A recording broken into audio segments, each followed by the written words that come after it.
Привет, друзья! Сегодня я хочу поделиться с вами своими мыслями и опытом использования устройств умного дома. В последние годы эта тема стала очень популярной, и многие люди стремятся облегчить свою жизнь с помощью различных гаджетов. Но мой опыт оказался не таким позитивным, как я ожидал.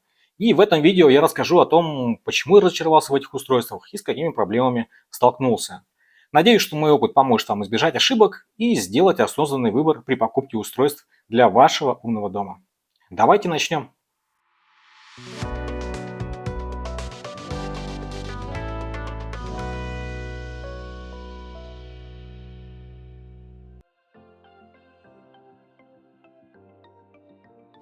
Посудомойка – это классно. Это одно из тех устройств, которые действительно делают вашу жизнь лучше и приятнее. Экономит воду, электричество и ваше время. Но вот умные функции в ней – это излишество, которым вы перестанете пользоваться уже на второй день использования. Умные посудомойки позволяют управлять ими голосом или через смартфон. Да, весь функционал будет доступен удаленно, но красивый интерфейс и анимации не заставят вас больше к ним возвращаться. Посудите сами. Посуду нужно загрузить руками, таблетку загрузить руками, ну и дверцу закрыть тоже придется руками. А если вы все равно уже в деле, то и выбрать программу и нажать кнопку запуска тоже будет удобнее руками. Я иногда заглядываю в приложение, чтобы узнать, не пора ли очистить фильтр, посмотреть, не появилось ли чего-то интересного после обновления, ну и потыкать настройки для развлечения. И на этом все.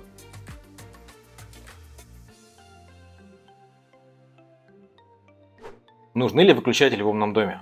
Ну, конечно, нужны. Должны ли они быть умными? Я так не думаю. Когда я только начинал увлекаться умным домом, мне казалось, что нужно просто заменить привычные вещи на умные, и это то, что мне нужно. Я поставил выключатели от Акара, они очень красивые и классно смотрятся в интерьере.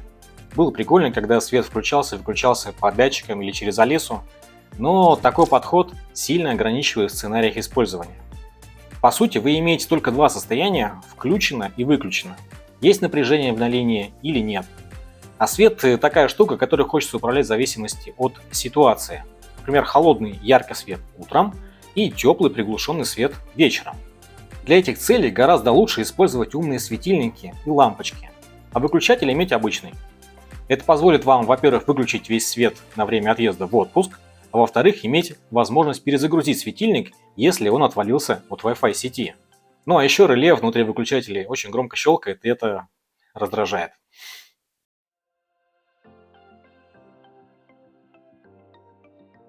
Робот-пылесос – это еще одно разочарование. Да, уйти на работу и запустить уборку – это безусловно удобно.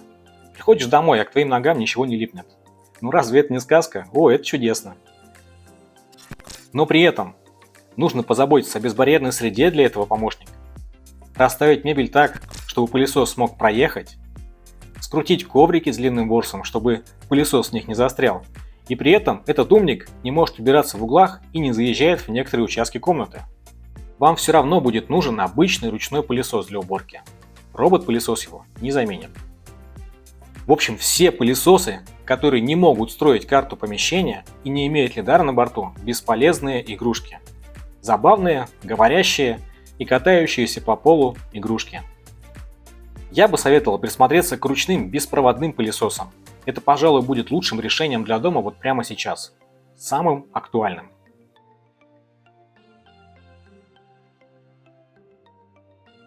Ох уж эти фильмы в жанре киберпанк. Приборная панель звездолета. А может лучше центр управления системой, в которой всего лишь с помощью кнопок и индикаторов можно телепортировать убежище в самое сердце цитадели межгалактического правительства.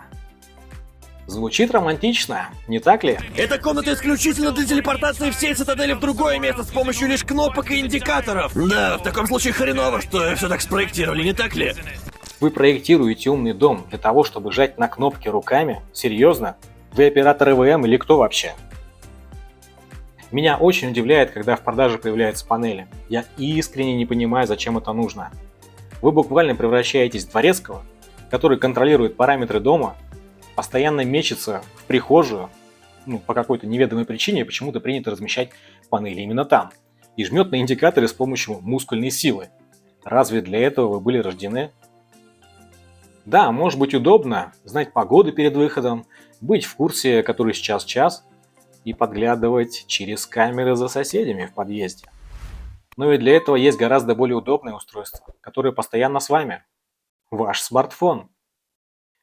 Умный дом для вас или вы для умного дома? Думайте.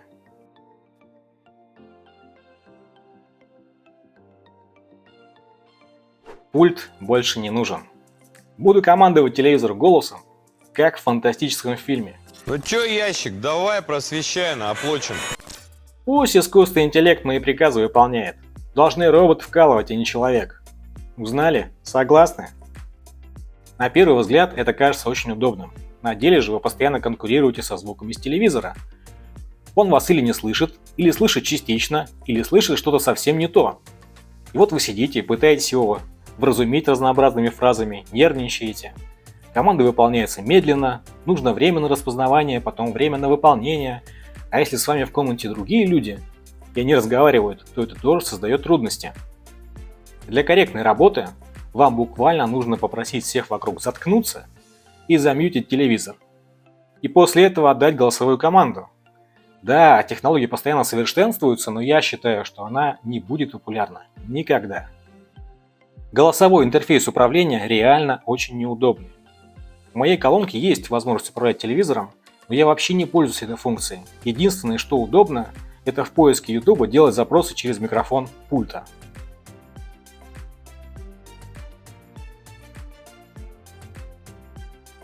Я вот утром проснусь, а чайник уже горячий ждет меня завтракать. Это так мило. На деле же вы сталкиваетесь с теми же проблемами, как и в умной посудомойке. Вам нужно наполнить чайник водой, черт побери, и вам все равно нужно к нему идти за кипятком. А если вы и так уже у аппарата, не проще ли нажать на кнопку? Умность – это избыточная функция, которой вы будете пользоваться все реже и реже. Единственный толковый сценарий использования – это, например, включить его удаленно в своей комнате, и пока идете до него на кухню, он вскипит. Вместо чайника я бы посоветовал вам присмотреться к компактным диспенсерам для горячей воды. Очень удобный формат, встраиваемый. На этом все. Спасибо, что смотрели. Подписывайтесь на канал. Увидимся. Пока.